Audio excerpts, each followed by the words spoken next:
गुमशुदा वृद्ध महिला के ब्लाइंड मर्डर का खुलासा करके हत्यारे को किया गिरफ्तार।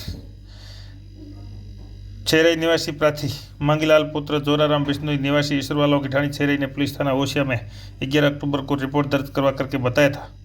कि दिन के करीब 12 बजे मेरी माता चंपा 72 वर्षीय घर पर मेरी पत्नी को पड़ोस की ढाणियों में जाने का कह करके घर से निकली थी, जो शाम तक वापस घर नहीं आई थी। मैं घर आया तो मेरी पत्नी ने मुझे इसके बारे में बताया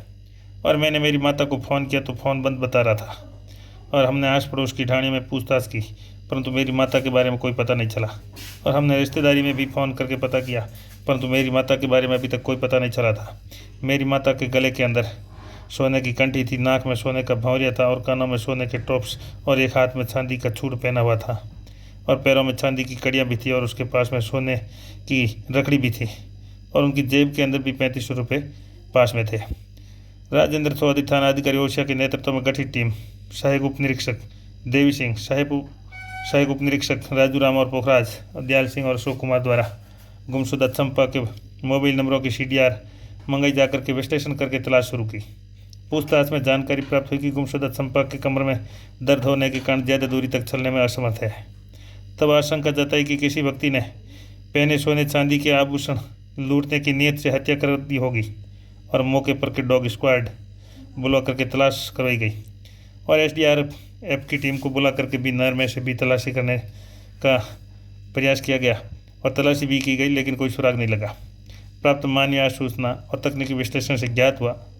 कि गुमशुदा चंपा जो अपने पड़ोसी हप्पाराम के घर जाने का बोल करके गई थी, जो वापस घर नहीं आई, तो हप्पाराम का 20 वर्षीय पुत्र अक्षय जो ऑनलाइन जुआ खेलने और नशा करने का आदी है। तब 19 अक्टूबर को साइबर टीम सदस्य पुखराज कांस्टेबल और दयाल सिंह और अशोक कुमार द्वारा अक्षय कुमार का मोबाइल फ़ोन चेक करने लगे और अक्षय कुमार वहां से मौका पा करके गायब हो गया। अक्षय कुमार का मोबाइल चेक किया गया तो उसके मोबाइल से डाटा डिलीट करा हुआ पाया गया, जिसको रिकवर करने पर गुमशुदा चंपा के नाक में पहने सोने के भंवरिये की फ़ोटो गैलरी के अंदर डिलीट की हुई पाई गई और वो रिकवर किया गया। रिकवर भंवरिये का फ़ोटो का मिलान करने पर वो चंपा के भंवरिये का फ़ोटो होना पाया गया और जिस पर अक्षय कुमार की तलाश शुरू की गई, मगर अक्षय कुमार वहाँ से गायब हो चुका था, जिस पर गठित टीम द्वारा अक्षय की तलाश शुरू की गई और मानवीय और तकनीकी आसूचना से प्राप्त की गई अक्षय कुमार को लगातार एक राज्य से दूसरे राज्य में ट्रेन में यात्रा कर रहा था और ऑनलाइन फूड डिलीवरी भी कंपनियों से खाना मंगवा रहा था, जिस पर टीम द्वारा अक्षय कुमार का पीछा शुरू किया गया। अबोहर, अंबाला, पंजाब, हरियाणा, दिल्ली, अलीगढ़, कानपुर, लखनऊ शहरों में पीछा करते हुए तलाश की गई, लेकिन आरोपी अक्षय बड़ा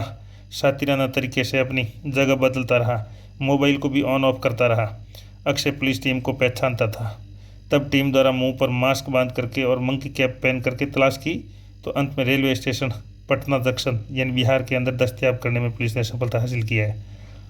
अक्षय से मनोवैज्ञानिक तरीके से पूछताछ करने पर बताया कि मैं 11 अक्टूबर को मेरे घर पर मोबाइल देख रहा था। उस समय मेरे माता को चाचा सहीराम के घर पर गई हुई थी। तब दिन में 1 बजे के करीब चंपा मेरे घर आई। तब मैंने चंपा के पहने सोने के आभूषण देखे और मेरे दिमाग में सोने के आभूषण छीनने का विचार आ गया, क्योंकि मेरे को ऑनलाइन गेम, जुआ खेलने और नशा करने के लिए रुपए की ज़रूरत थी। इसलिए मैंने चंपा को मेरे घर के कमरे में बैठा दिया और लोहे के सरिये से 2-3 सिर में मारे और उसके बाद में चंपा की मौत हो गई और मौत होने के बाद सोने के आभूषण को यानी कि गले की कंठी और भंवरिया मैंने निकाल दिया और चंपा की लाश को भी मैंने मेरे घर के पीछे की तरफ बने छपरे के अंदर छुपा करके रख दिया, जो रात्रि में मौका पा करके मैंने खेत में गड्ढा खोद करके उसको दफना दिया।